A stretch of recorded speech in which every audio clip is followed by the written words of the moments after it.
For 24 years, Angela Simota's smile lived only in photographs. A brilliant computer science student, murdered in her Dallas condo in 1984. Her killer vanished into the night, leaving behind only whispers and unanswered questions. But some promises refused to die. When DNA finally spoke the truth in 2008, it revealed a name that would shock a community. A predator hiding in plain sight, already caged for other horrors. Justice delayed became justice delivered. But at what cost to those who never stopped believing? Before we get into the story, drop a comment with your country and the time right now. The autumn air carried the promise of change across Southern Methodist University's campus on Friday evening, October 12, 1984.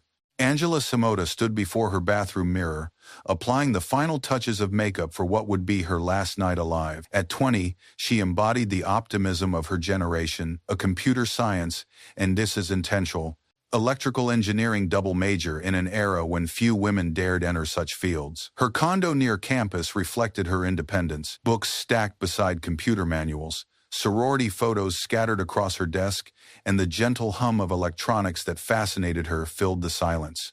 Tonight, she planned to meet friends at the State Fair of Texas before hitting the Rio Room, one of Dallas's most popular nightclubs. The phone rang. Her boyfriend's voice carried warmth and concern. "Drive safe tonight," he said. "Call me when you get home." "Always do," Angie replied, her smile audible through the receiver.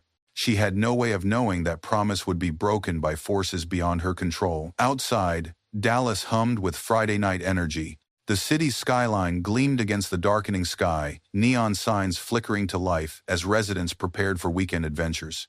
Crime felt distant from SMU's insulated bubble, where sorority parties and academic achievements dominated. Conversation. Angie grabbed her keys, locked her door, and walked into the night that would end everything. The State Fair of Texas sprawled across Fair Park like a carnival universe, alive with spinning lights, carnival music, and the sweet scent of cotton candy mixing with barbecue smoke. Angie arrived at the designated meeting spot, her face brightening as she spotted her two closest friends waiting near the Ferris wheel. "There she is," one friend called out, camera in hand.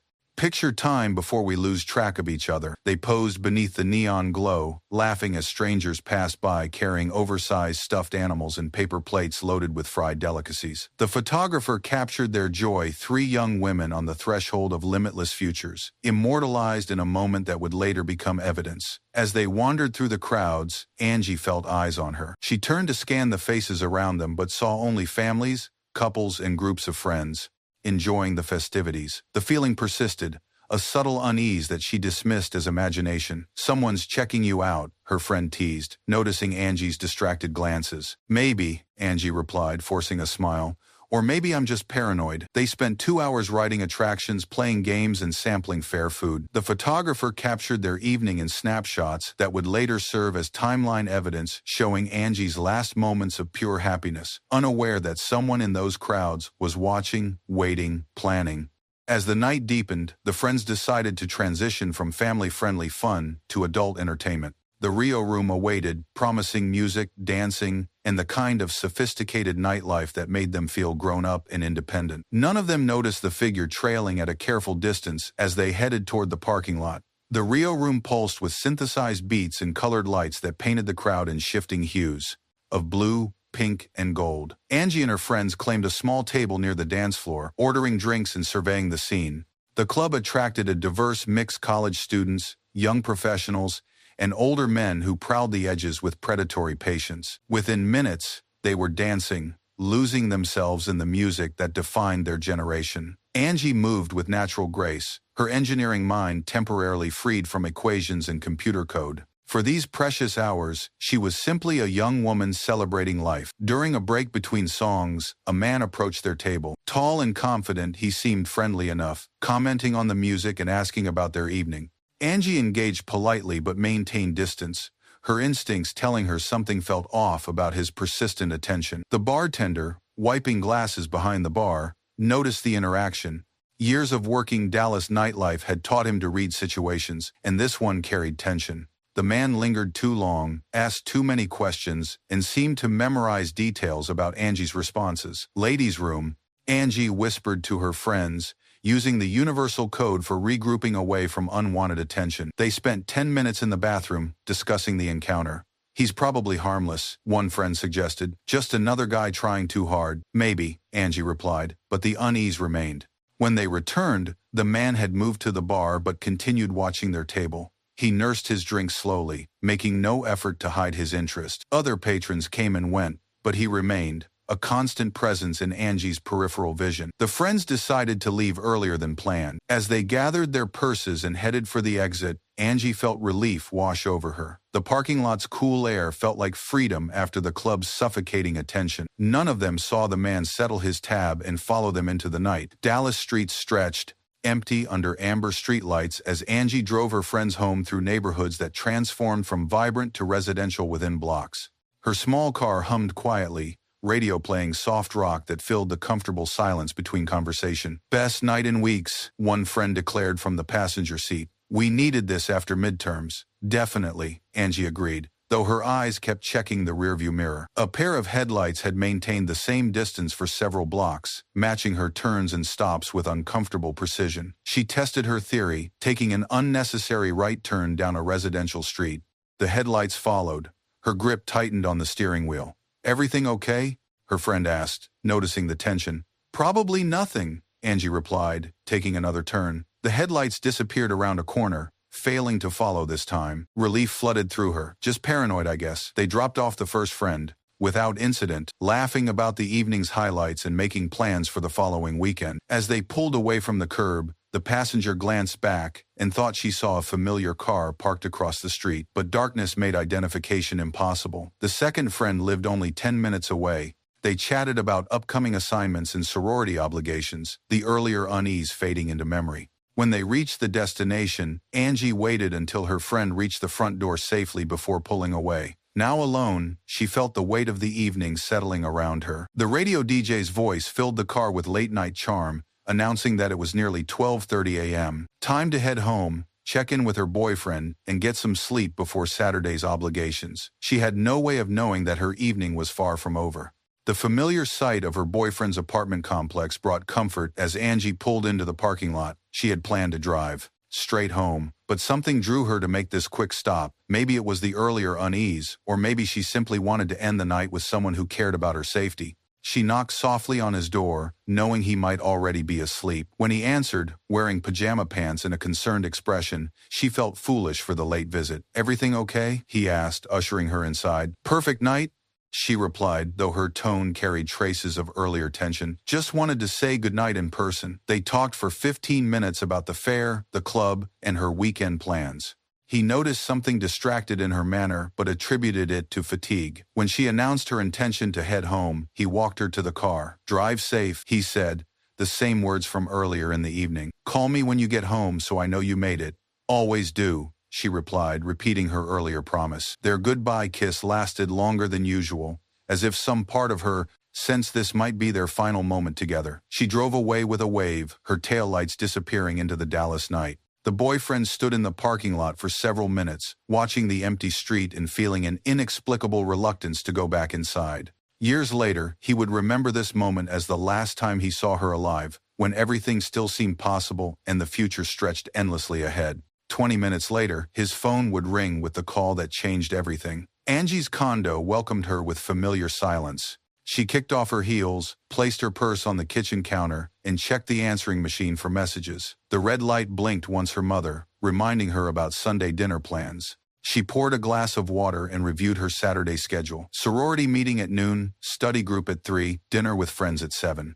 A full day that required a good night's sleep to navigate successfully. At 1:45 a.m., she picked up the phone to call her boyfriend, keeping her promise to check in safely. His voice sounded sleepy but alert when he answered. "Made it home," she began, then paused. Her tone shifted, carrying an edge that made him sit up in bed. "There's a man here," she continued, her voice carefully controlled. "He asked to use the phone and the bathroom.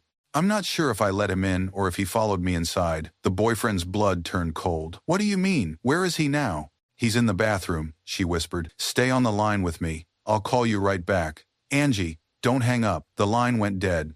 For several minutes he stared at the phone, replaying her words and trying to make sense of the situation. Had she invited someone inside? Had she been followed? The uncertainty paralyzed him as precious seconds ticked away. He tried calling back immediately. The phone rang endlessly without answer. Each unanswered ring increased his panic until he could no longer remain passive. The boyfriend threw on clothes and raced to his car, breaking speed limits as he drove through empty streets toward her condo. Every red light felt like an eternity, every mile an impossible distance. The boyfriend arrived at Angie's condo complex at 2:10 a.m., parking haphazardly and running toward her building. The area appeared peaceful, no signs of disturbance, no unusual activity. He took the stairs 2 at a time, reaching her door and knocking urgently. "Angie!" he called out. "It's me!" Silence. He knocked harder, pressing his ear to the door. No sounds from inside, no movement, no response to his increasingly desperate calls. The door was locked, as it should be,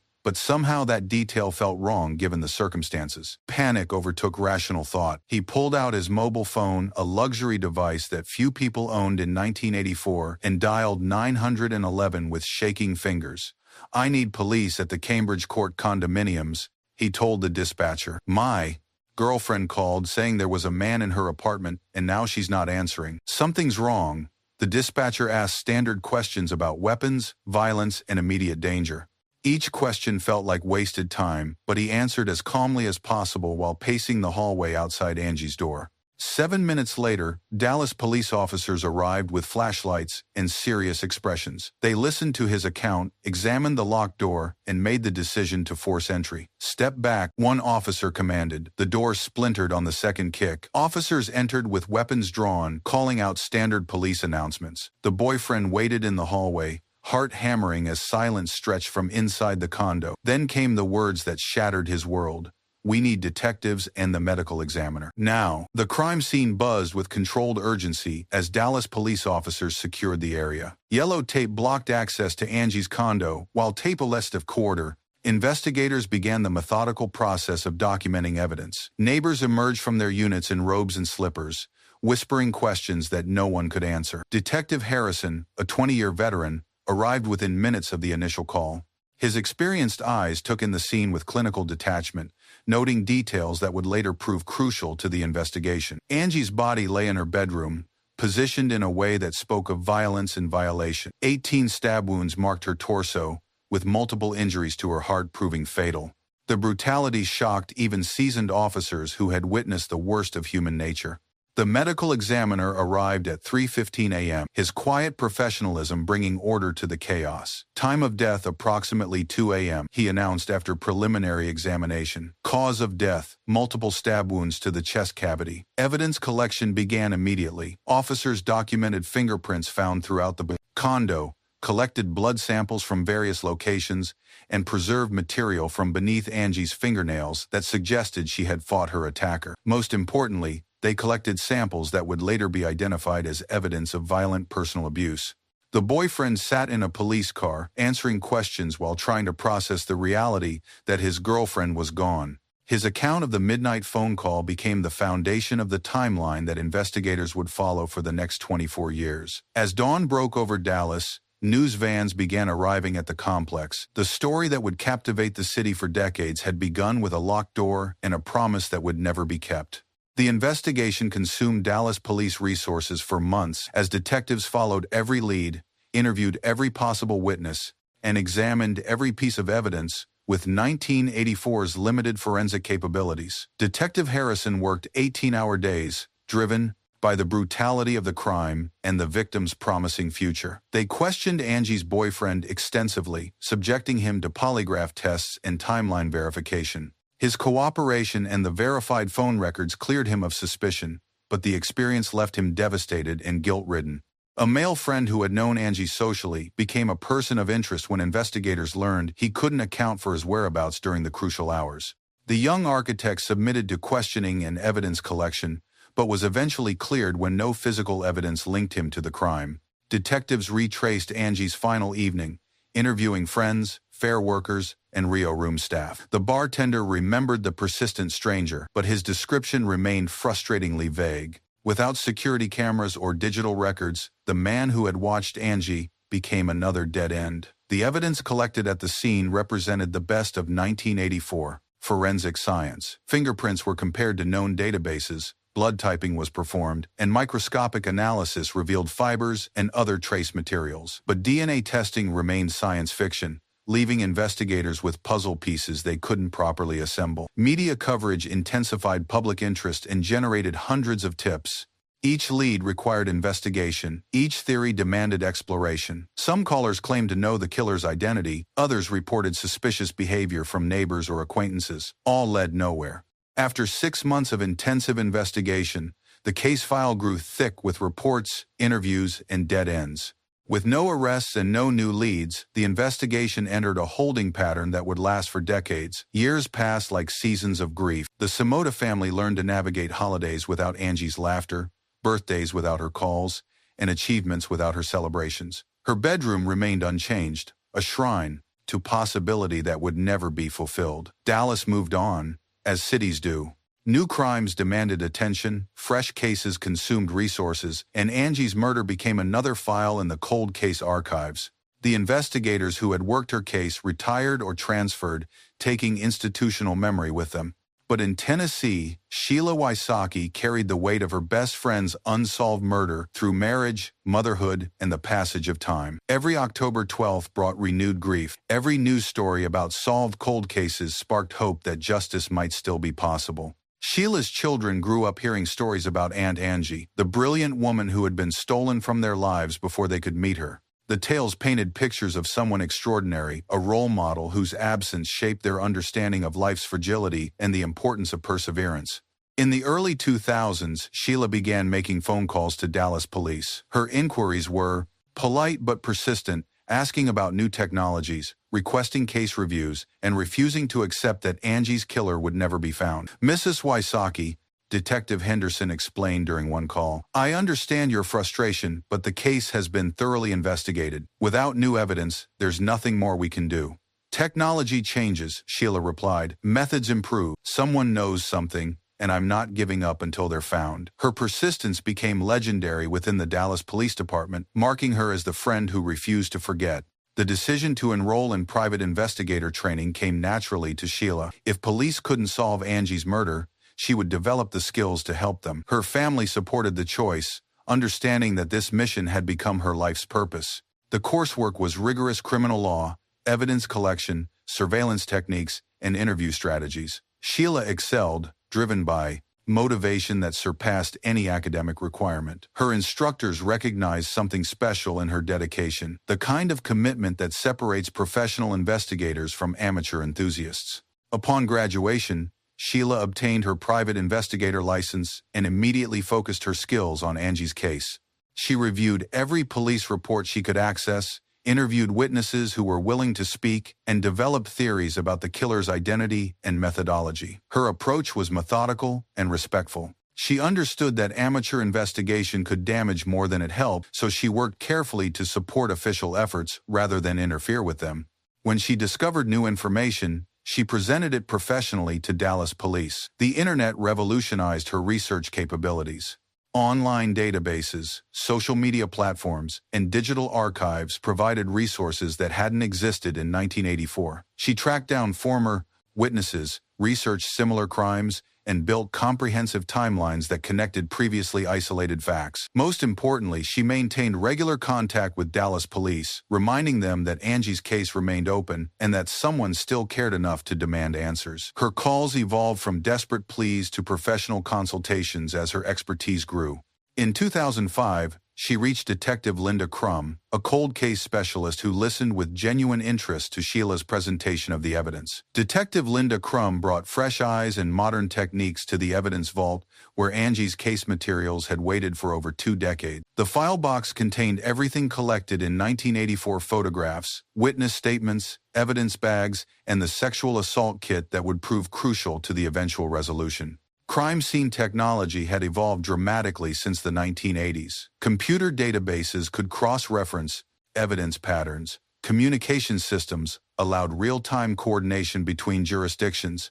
And most importantly, DNA testing had matured from experimental procedure to courtroom standard. Detective Crum examined each piece of evidence with careful attention to preservation and chain of custody.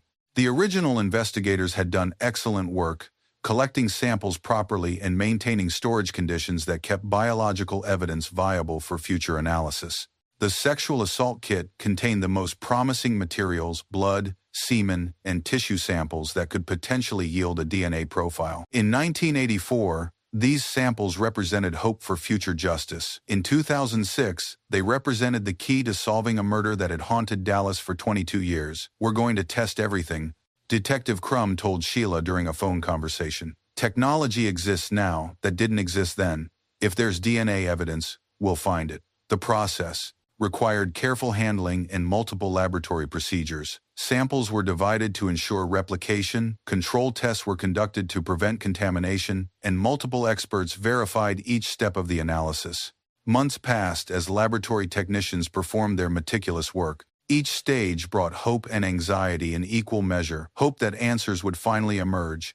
Anxiety that time might have degraded the evidence beyond usefulness. The call came on a Tuesday morning in March 2008. Detective Crum's voice carried excitement that she struggled to contain as she delivered news that would resurrect a case that many had assumed would never be solved. "We have a match," she told Sheila. "Full DNA profile from the evidence. The system found him in the Texas Offender Database, Donald Andrew Bess, Jr." The name meant nothing to Sheila, but it represented everything she had worked toward for nearly a quarter century. The killer had a face, a history, and most importantly, a location. Bess was already serving a life sentence in the Texas Department of Criminal Justice for aggravated assault, aggravated kidnapping, and violent personal abuse committed after Angie's murder. His pattern of violence had finally caught up with him in 1985, but Angie's case had remained unsolved. The DNA match carried astronomical statistical certainty odds so remote that coincidence became impossible.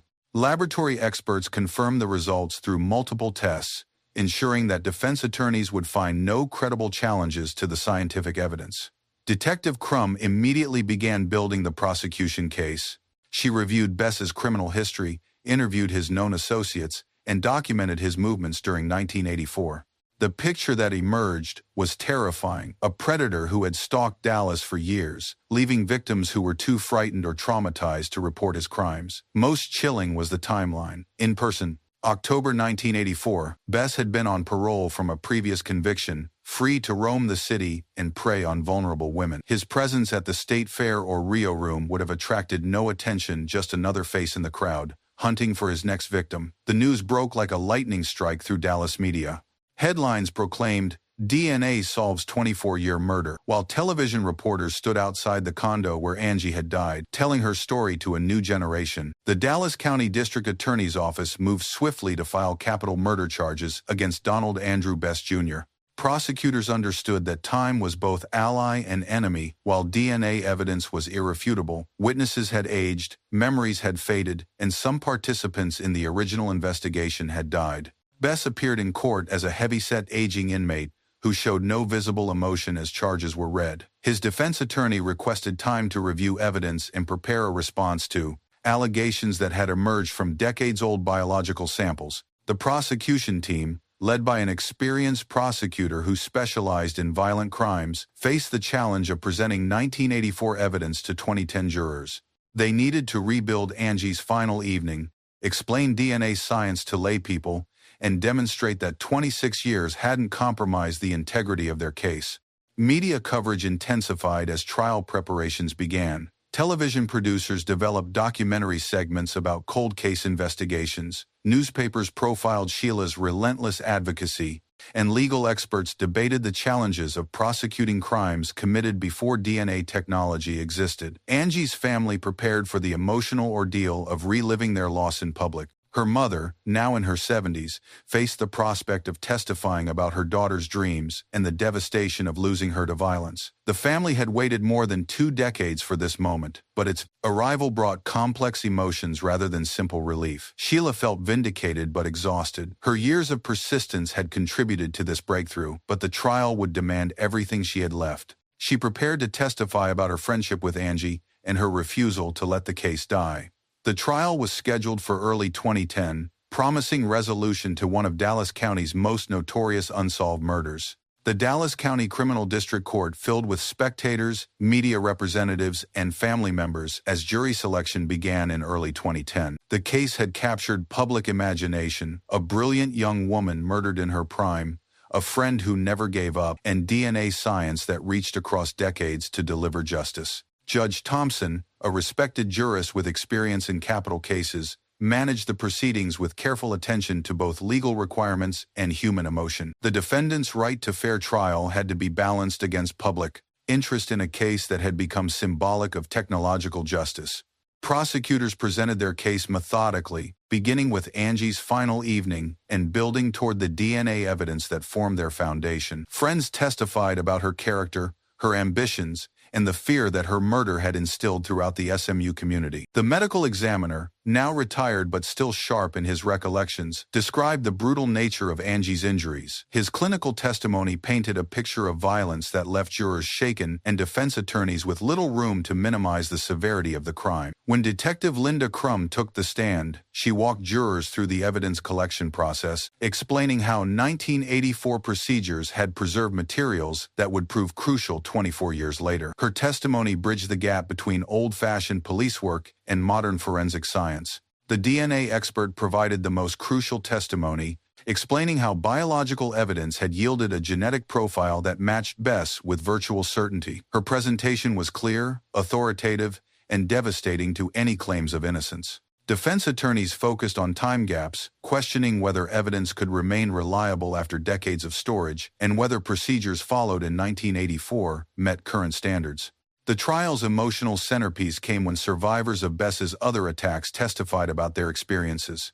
Each woman described a pattern of violence that began with charm, escalated to threats, and concluded with brutal assault. Their courage in reliving trauma provided crucial context for understanding Angie's murder. His ex-wife's testimony proved particularly powerful. She described years of abuse, escalating violence, and the terror of living with someone capable of such cruelty. Her account painted Bess as a predator who had refined his techniques through practice and found satisfaction in dominating vulnerable women. He enjoyed the fear, she testified quietly. The more scared I was, the more he seemed to like it. The prosecution connected these testimonies to Angie's murder, showing how her case fit a pattern of escalating violence that had defined Bess's adult life. The randomness of her selection became evidence of his methodology, targeting women who appeared vulnerable, following them, and striking when opportunity presented itself. During cross-examination, defense attorneys struggled to challenge testimony without appearing to blame victims for their attacks.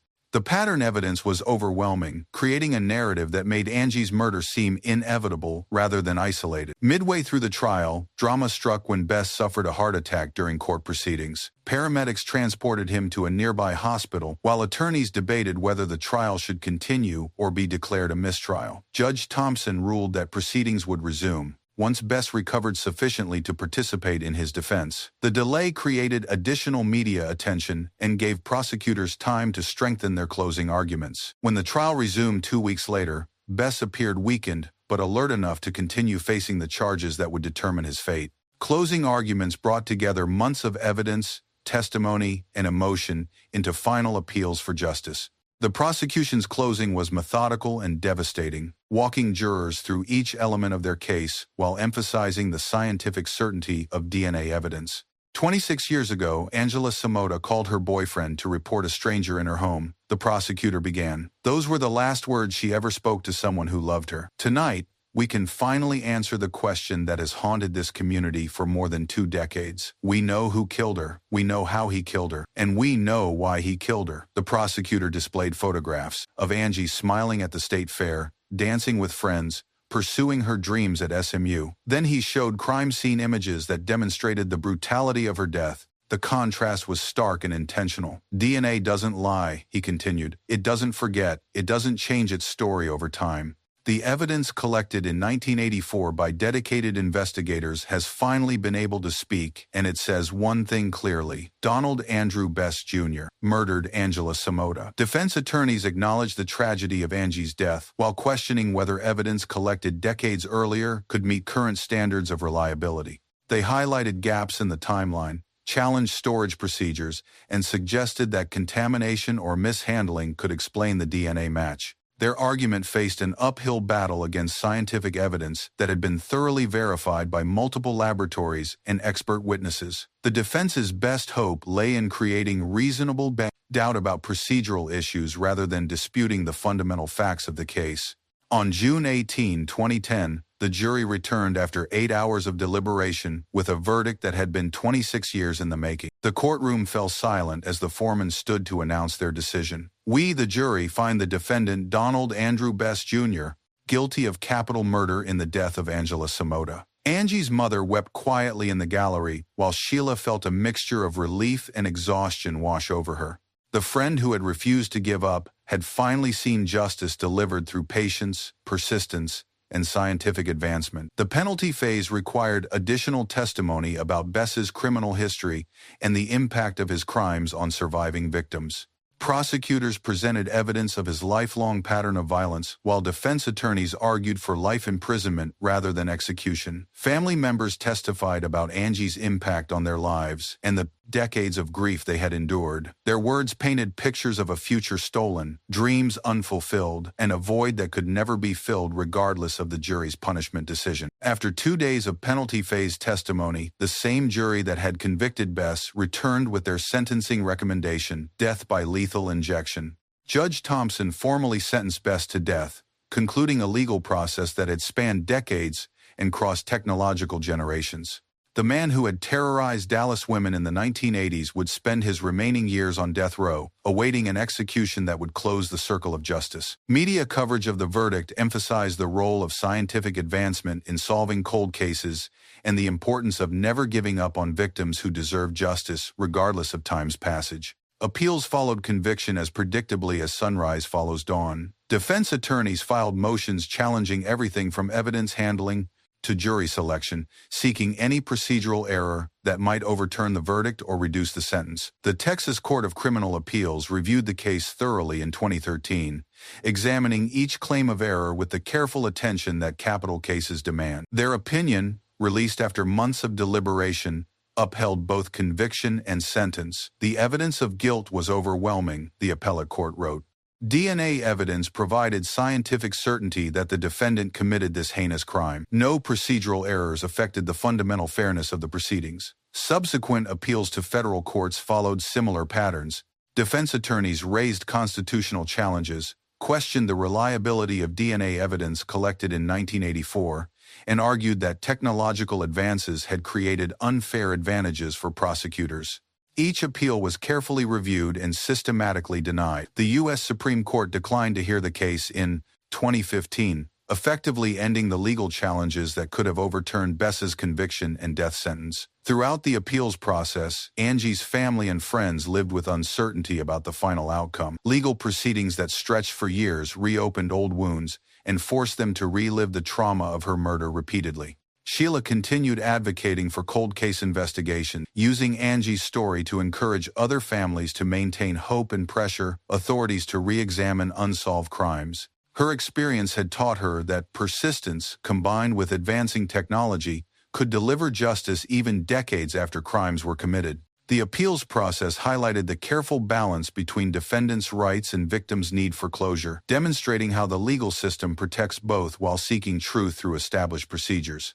Time moved differently on death row, where Donald Andrew Bess Jr. joined hundreds of other condemned inmates, awaiting execution dates that might never come. Texas death row operates with mechanical precision-controlled movements, limited privileges, and the constant awareness that each day might be the last. Bess adapted to the routine with the same calculating mindset that had characterized his crimes. He filed legal motions, wrote letters to anti-death penalty advocates, and maintained his innocence despite overwhelming evidence of guilt. Prison medical records documented his declining health. The heart attack during trial had been a warning sign of cardiovascular disease that would worsen with age and stress. Prison healthcare provided treatment but could not reverse decades of physical deterioration.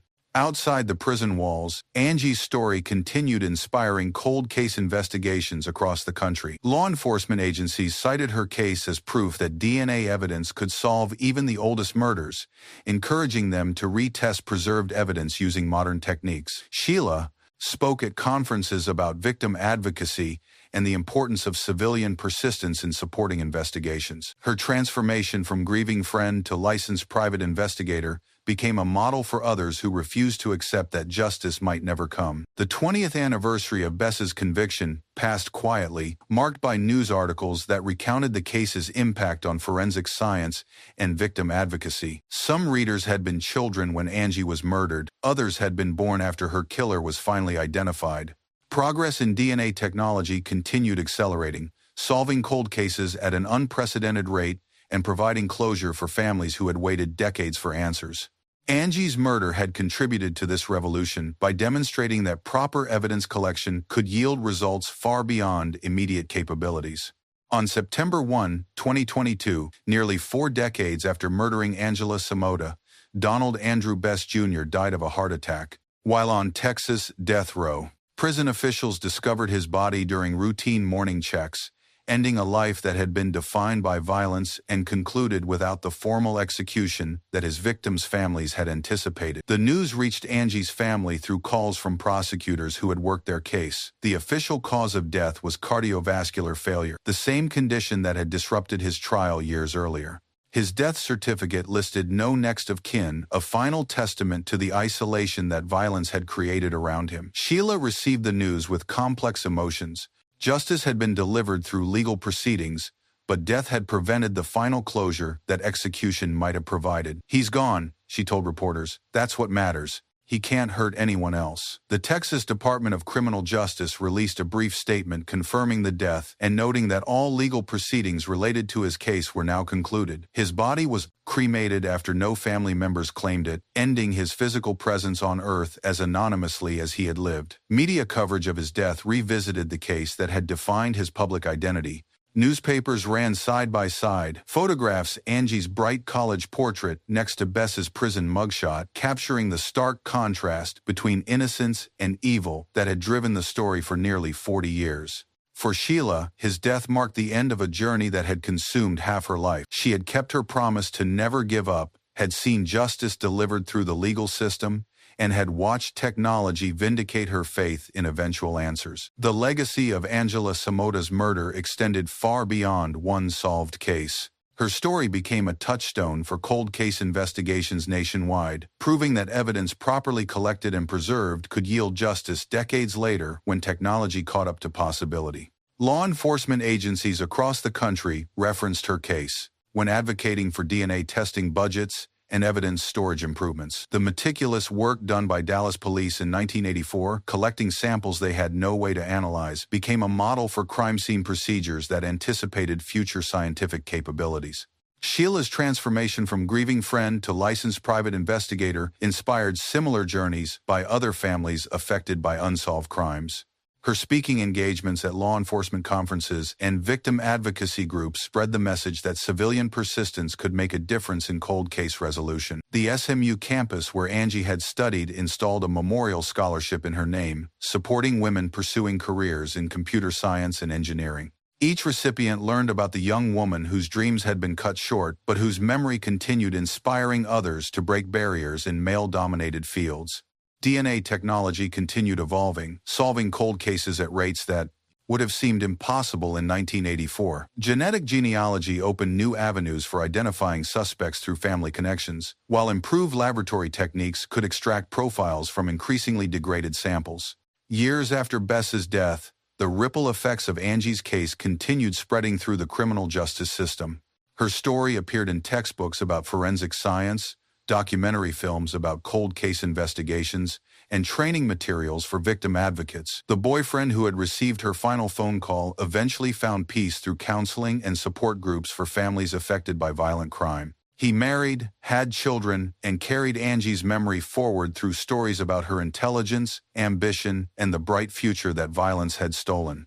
Dallas police detectives still reference the Samota case when explaining to families why evidence preservation mattered even when immediate solutions seemed impossible. The hope that future technology might provide answers became a comfort to grieving relatives facing similar uncertainties.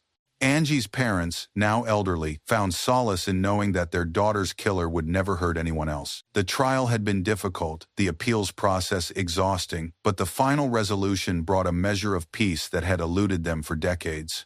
The condo where Angie died was eventually sold and renovated, its tragic history known only to those who remembered the headlines from 1984. New residents lived their lives unaware of the violence that had once occurred within those walls, or the decades-long quest for justice that had finally prevailed. On quiet October evenings, when autumn air carries the same promise of change that marked Angie's final night, Sheila sometimes sits in her Tennessee garden and remembers her college roommate's laugh. The grief never entirely fades, but it has transformed into something deeper, a commitment to memory that became a force for justice.